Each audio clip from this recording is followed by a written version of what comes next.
Зазвичай Лісабон показують як місто вічного сонця, жовтих трамваїв та культових паштел де ната. І це правда. Але за цією яскравою вітриною ховається зовсім інша історія.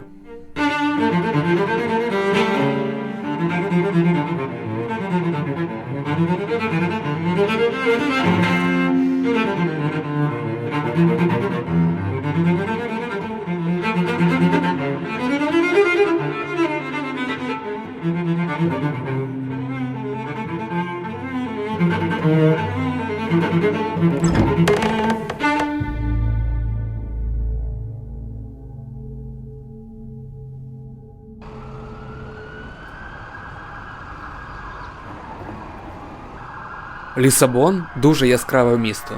Причому і в прямому, і в переносному сенсі. Тут стільки сонця, плитки азулежу та кольорів, що важко уявити його якимось іншим. Але в тіні цього міста теж ховаються цікаві історії. Не такі світлі, але значно глибші. Але перш ніж шукати приховані сенси, треба зробити те, з чого починається будь-який правильний день в Португалії.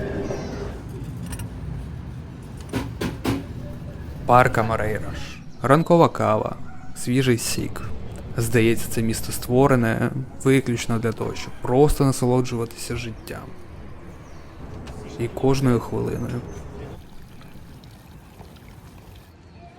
Та варто лише підняти очі, і ти розумієш те, що Португалія пронизана католицизмом.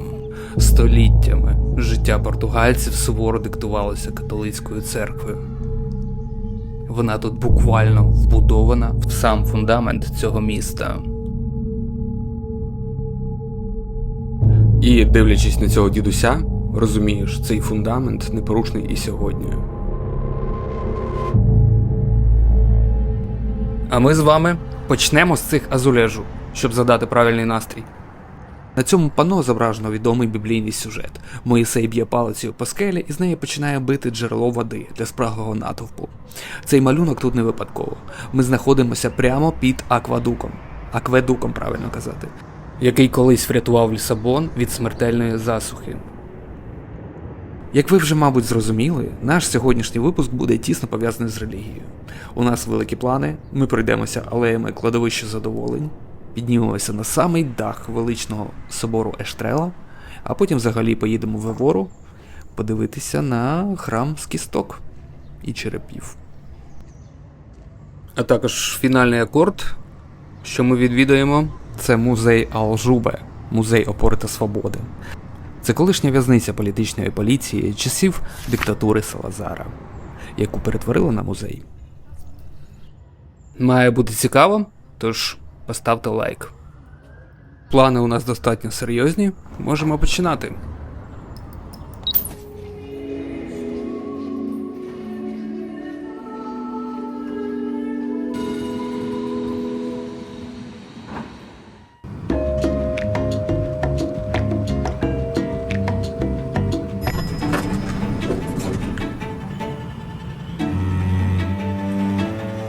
Звідси, з висоти оглядового майданчика Амарейраш, Лісабон як на долоні.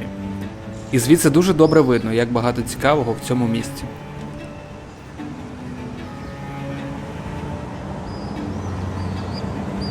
Давайте поглянемо.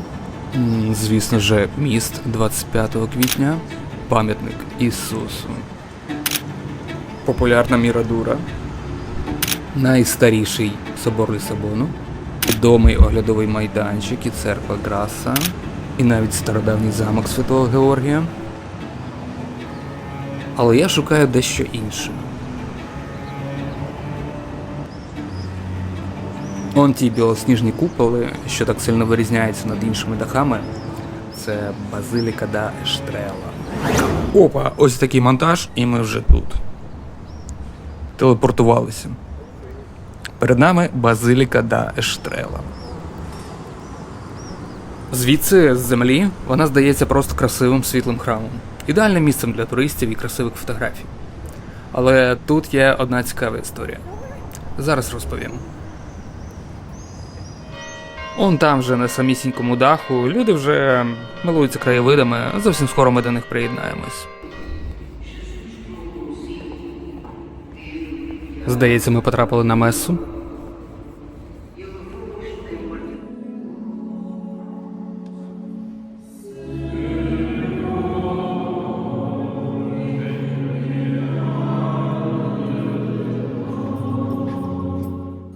Відчуваєте цю атмосферу? Мармур, золото, голос священника. Але в цієї базиліки є своя дуже важка історія. Цей собор наказала побудувати португальська королева Марія І. Вона відчайдушно благала Бога про народження сина, спадкоємця престолу, і дала клятву. Якщо хлопчик народиться, вона зведе найбільший храм. Син народився, будівництво почалося, але хлопчик помер від віспи. Ще до того, як базиліку добудували. Марія не змогла пережити цю трагедію і згодом втратила розум. Вона так і залишилась в історії під іменем Марія Божевільна. Божевільна або безумна. Тож уся ця розкіш навколо нас – це по суті просто пам'ятник розбитому материнському серцю. А нас щойно пустили в дворик, котрий веде на дах. Потрібно було домовитись, але ми домовились. Далі ми бачимо ось такі сходи, рівно 112 сходинок на дах. Коли я тут підіймався, в мене було таке враження, ніби ці сходи не закінчуються. І я просто кружляю на одному місці навколо цього стовпа.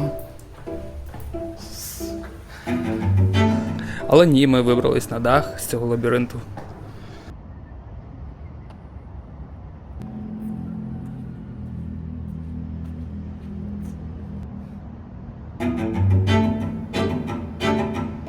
Поки ми тут, закінчую історію про королеву Марію.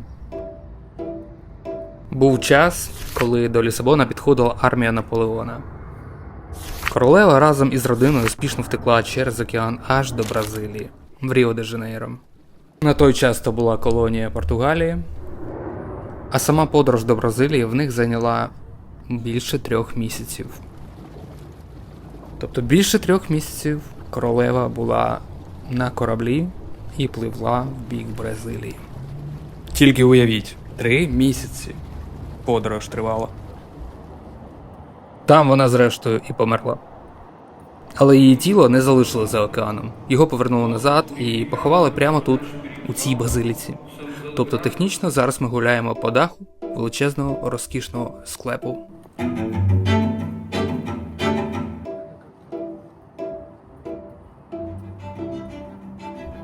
І знаєте, коли ти тримаєш цей факт у голові, вся ця історія, вся ця базиліка навколо, вона починає сприйматися трохи інакше. Зараз це вже не просто місце, де можна зробити селфі. Зараз це частинка історії. Цікавої історії. А ще тут є дзвони. Башта виявилася відкритою, ми сюди піднялись. Це просто потрібно зняти. Звісно, вони працюють і сьогодні. Відбивають полудень чи скликають на месу. Я ось зараз хвилююся, аби вони не задзвонили. Прямо зараз. А от колись ці дзвони були головним джерелом інформації для всього міста. Вони буквально диктували ритм. Коли прокидатися португальцям, коли йти молитися. І саме вони сповіщали, якщо хтось помирав. Увесь Лісабон буквально жив під цей звук.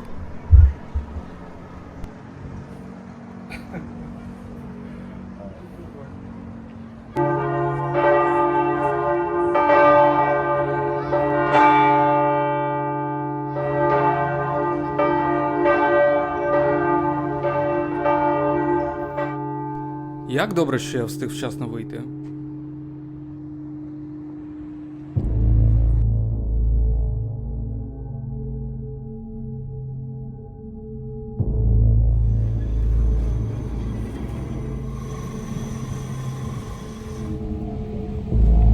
Наступна зупинка кінцева.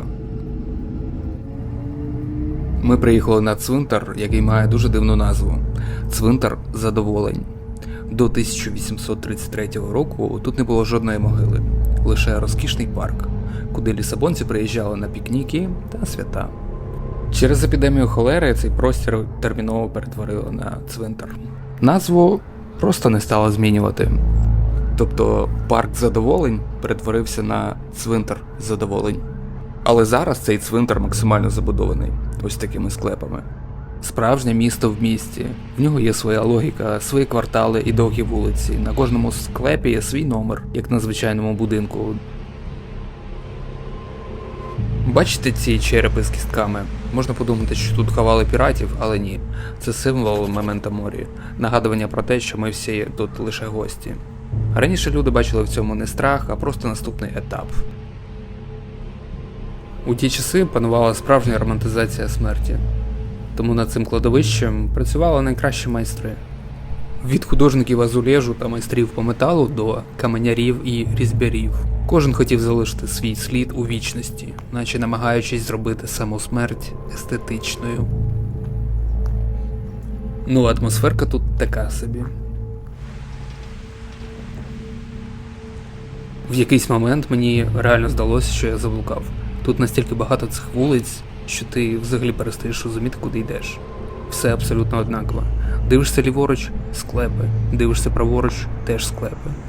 Є головні алеї, але якщо не підглядати в карту телефона, вийти з цього лабіринту не так вже й просто. Це відчуття міста в місті тут стає аж занадто реальним.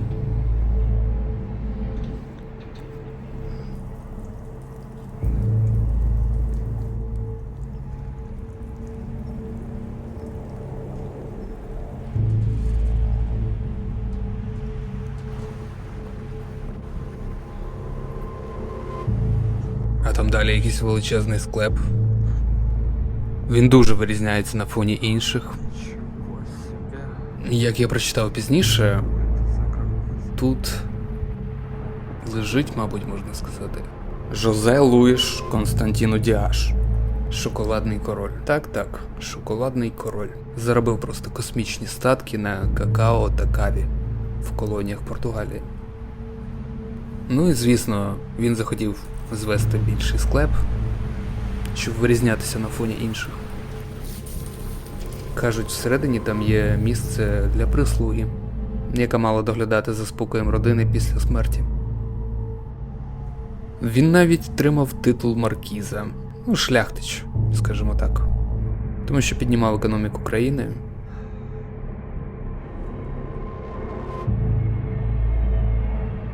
А ось цікавий кадр.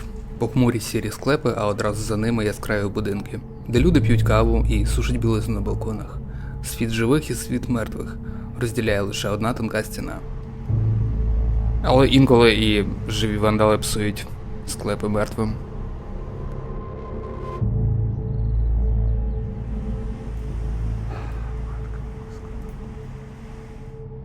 Ось також цікавий символ, який тут зустрічається доволі часто. Пісочний годинник із крилами. Це латинське «tempus fugit» – «час летить». Нагадування про те, що як би сильно ти не намагався зачепитися за цей світ, будуючи кам'яні палаци, життя все одно вислизає крізь пальці. Час летить.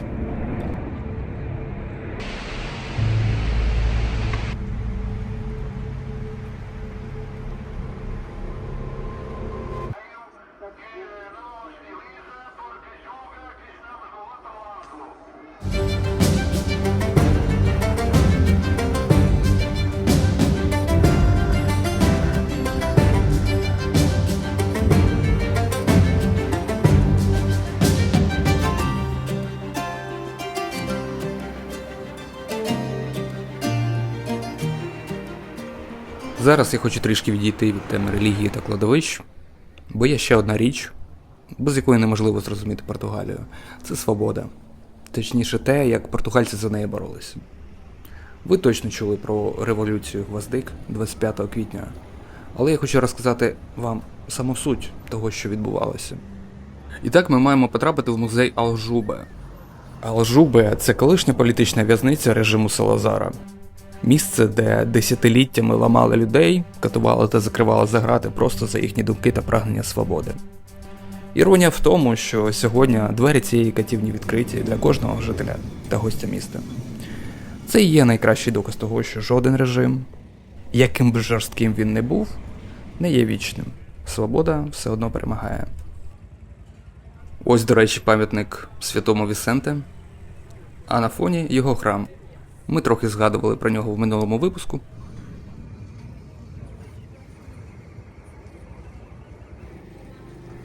Ми на місці. Ось такий вхід. На білеті написано «Супротив і свобода». Так от, продовжимо. Більшу частину минулого століття Португалія провела в тіні. Поки вся Європа змінювалася, тут час ніби застиг. Все почалося у 1932 році, коли до влади прийшов Антоніо Салазар. Він став прем'єр-міністром, але дуже швидко перетворився на одноосібного правителя. Салазар створив так звану нову державу, яка насправді стала для людей просто золотою кліткою. Він вірив, що португальцям краще жити за принципом гордо, але самотньо, і почав буквально закривати країну від усього світу. Під заборону потрапило все чуже. Наприклад, Кока-Кола її офіційно заборонили, бо вважали символом американської деградації та загрозою португальським традиціям. Інформацію теж фільтрували нещадно. Існував так званий «синій олівець» цензури. Ним просто викреслювали все небезпечне. Якщо в іноземній газеті писали про страйки в Англії чи рок-н-рол у США, ці новини просто вирізали. Португальці мали жити в ідеальному вакуумі. Виїхати з цього вакууму теж було майже неможливо. Отримати паспорт було нереально дорого для звичайної людини. Тому сотні тисяч людей тікали з країни нелегально через гори до Іспанії та Франції. Вони бігли від бідності та від безглуздих воєн у колоніях Португалії, таких як Африка, куди влада масово відправляла людей, особливо молодь, на смерть. Якщо тебе ловили на такому втіканні, тебе чекала в'язниця.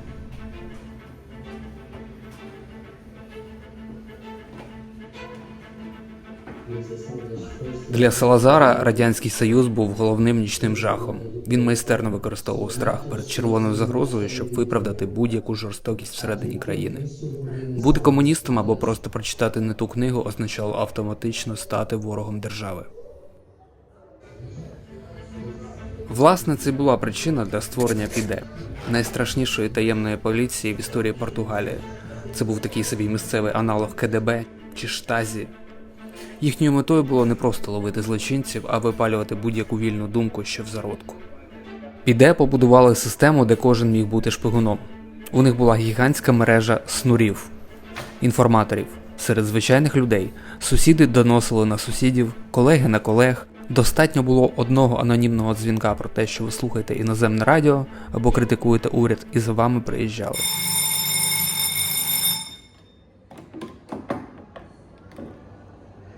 І привозили саме сюди, в Алжубе. Тут у самому центрі Лісабона людей тримали місяцями. Без суду, в крихітних камерах. Португальці називали ці камери-одиночки курниками. І це не метафора. Ширина камери трохи більше метра. Тут неможливо було навіть нормально витягнути руки в боки. А іноді і повністю випрямити ноги під час сну.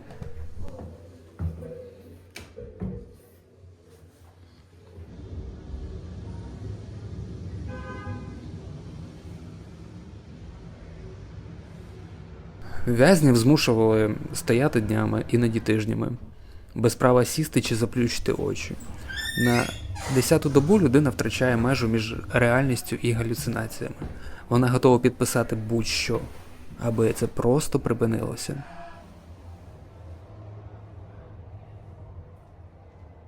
Салазар і його поліція знали, щоб зламати волю, не обов'язково ламати кістки. Достатньо просто позбавити людину простору, світла і сну. І це все відбувалося в самому центрі Лісабона, поки зверху на вулицях люди пили каву і їхали у своїх справах. Некомфортно мені тут. Не можу бути в клітці.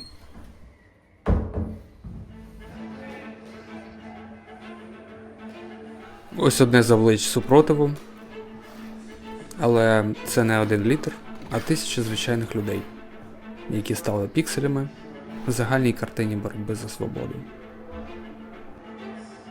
Салазар пішов у 68-му після безглуздого падіння з крісла. він отримав інсульт. Але режим протримався ще 6 років. Все змінилося тільки 25 квітня 74-го. Армія, втомлена війною в Африці, відмовилася захищати диктатуру. Танки вивели на вулицю не для пострілів. Військові стали на бік людей. Ця кімната з червоних гвоздик – символ однієї з найдивовижніших революцій в світі. Все почалося з того, що жінка просто подарувала солдату квітку, і він вставив її прямо в дуло своєї гвинтівки. Цей жест підхопили всі. Червона гвоздика стала знаком того, що свободу можна вибороти без жодного пострілу. Коли армія і народ стають одним цілим, жодні стіни, алжуби та тортури піде більше не мають влади.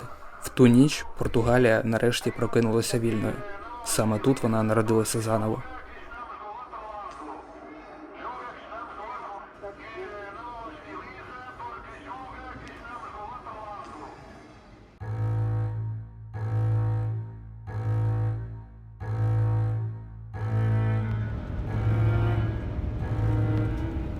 Виїжджаємо з Лісабону, попереду десь 1,5 години дороги до Евори. Взагалі дуже раджу досліджувати країну глибше. Португалія – це точно не тільки Лісабон чи Порту. Тут повно крутих місць, про які мало хто знає.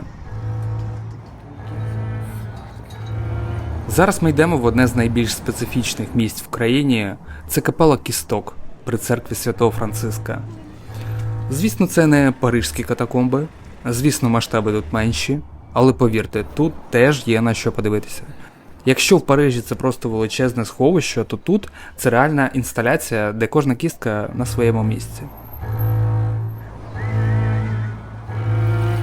Взагалі, Евора сильно відрізняється від Лісабону. Тут усе біле, з цією характерною жовтою фарбою по краях. Це такий місцевий стиль. Навіть бруківка під ногами інша. Відчувається якийсь середньовічний вайб чи що. Відчуття, ніби це якась зовсім інша Португалія. Ось ми вже підходимо. Це храм Святого Франциска. Тепер головне знайти вхід до самої капели Кісток.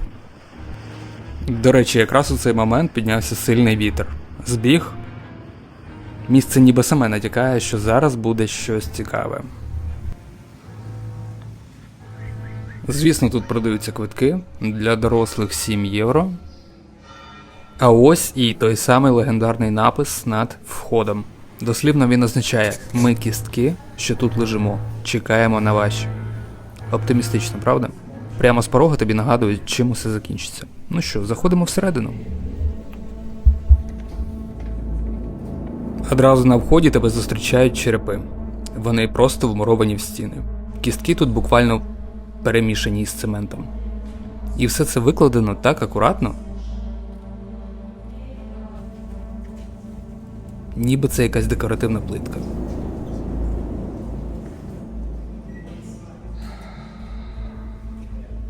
Виглядає це, м'яко кажучи, специфічно. Якщо розповісти історію цього місця, то все почалося в 16 столітті. Тоді в Еворі було понад 40 кладовищ, які займали занадто багато корисної землі. Багато місць. Франциські монахи вирішили проблему просто. Вони викопали останки і перенесли їх сюди. Але вони не просто звалили їх у підвал. Монахи вирішили зробити з цього наочний посібник. Мовляв, подивіться, яке життя коротке. І ось що від нас залишається. Так з'явилися ці стіни, де кістки 5000 людей стали частиною інтер'єру. Для них це було не про жах, а про філософію. Філософію смерті.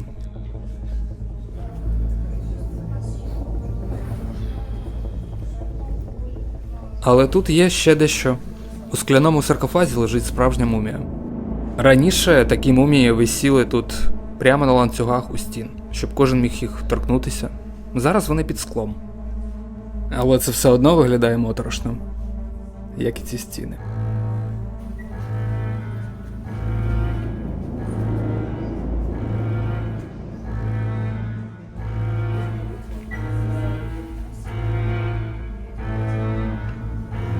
А туристи приходять, туристам таке подобається. А туристи платять за це євро, та й залюбки фотографують. Класний атракціон. Правда? Виходимо з капели. Знаєте, що тут цікаве? Зараз це місце перетворилося на атракціон для туристів. Каси, квитки, черги. Але за стіною, там, у головному залі храму Святого Франциска, якраз іде меса. Можна трохи підгледати, як місцевий падре проводить службу. Поки туристи тут за стіною фотографують черепи.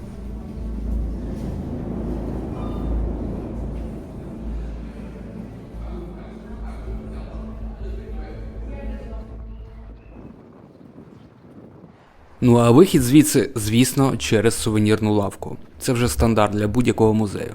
Можна прикупити собі маленький череп на пам'ять, щоб поставити на полицю. Що ж, сподіваюсь, YouTube це пропустить. Я зараз якраз монтую це відео і, чесно, досі не впевнений, чи зможу показати вам абсолютно все, що тут зняв. Якщо ви це бачите, значить усе пройшло успішно. І цензура Ютубу дала добро на ці черепи. На завершення цієї глави покажу вам ще дещо несподіване. Гуляючи Еворою, я заскочив у випадкове місце, колишню церкву, яка тепер стала чимось на кшталт виставкового залу. Тут якийсь місцевий художник виставив свої роботи, ми з ним трохи поспілкувалися, він уже навіть показував мені ціни. Так, ці штуки можна купити. Цей чоловік гордо називає себе артіст. І робить справді дивні, місцями психоделічні речі зі старих манекенів.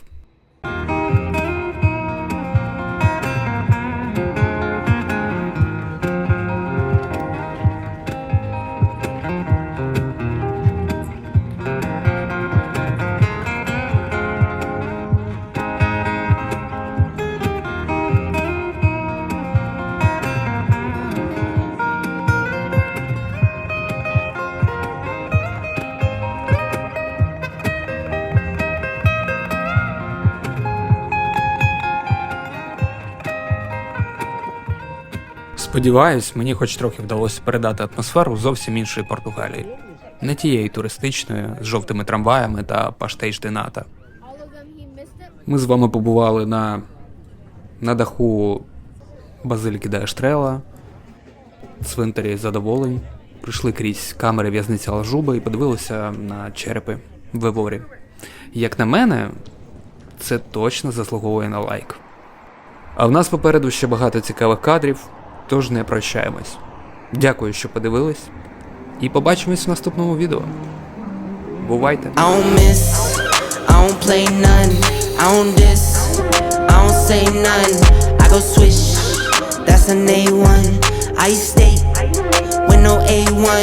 Tell the chef, I said thanks, tell I'm in the bank. Tell my mom I'm living good, tell my kids don't stress a thing. I go back to back on the drops, drop a lot, and she pack the bags. She shot till we drop. I just wake up, I don't say nothing. I'm on go, I don't stay long. I've been up now, that's a case wine. I've been down too, like this day strong. I got summer toys for the summer boy. I keep drummer boys in the summer boy. I keep making noise, I've been paranoid. This is God body, you can never void. I don't miss, I don't play none. I don't diss, I don't say none. I go swish, that's an A1. I eat steak with no A1. Tell the chef, I said thanks, tell I'm in the bank. Tell my mom I'm living good,